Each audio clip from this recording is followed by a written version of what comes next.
পাহাড়ি জল কিভাবে নামছে দেখুন। এই নদীর ধারে বহু কষ্টে এসেছি, প্রায় পাহাড় থেকে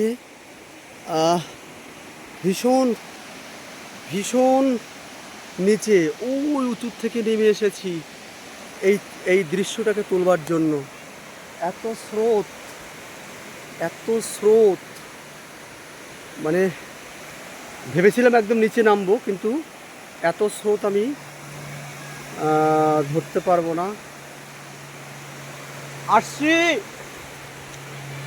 হয়ে গেছে, ভীষণ স্রোত।